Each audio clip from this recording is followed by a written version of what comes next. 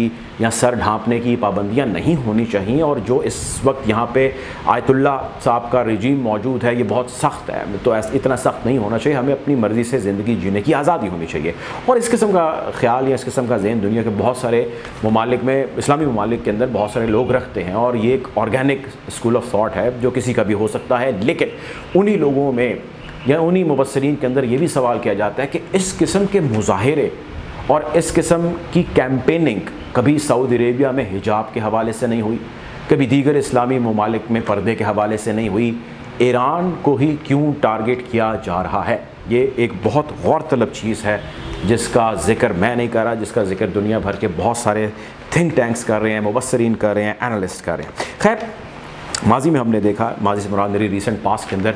Iran के सदर ने, इब्राहिम रईसी ने, और supreme leader of Iran Ayatollah Ali Khamenei साहब, दोनों ने एक ही बात की और उन्होंने कहा कि जो महासा अमीनी जो बच्ची है या जो खातून है जिसकी जहाँ से सारा वाक़या शुरू हुआ, उसकी जो हलाकत हुई, उसकी हलाकत की इंडिपेंडेंट तहकीकात हम कर रहे हैं, वो मज़ीद करवाई जा सकती हैं, और उन तहकीकात का जो मकसद है वो ये है कि शफाफियत सामने आए और उसमें जितने लोग इसके ज़िम्मेदारान हैं उनके ख़िलाफ़ जो है वो कार्रवाई हो सके और मेरिट के ऊपर कार्रवाई हो सके। हाँ, हम किसी थर्ड पार्टी को इजाज़त नहीं देंगे कि वो आए और आके तहकीकात करे, हम तहकीकात कर रहे हैं और जो ज़िम्मेदार है उसके ख़िलाफ़ हम यकीन दिलाते हैं कि हम कार्रवाई करेंगे। यानी कि हम किसी एक या दो शख्स के ख़िलाफ़ कार्रवाई ना करें और आधे से ज़्यादा मुल्क को जो है वो इस तरह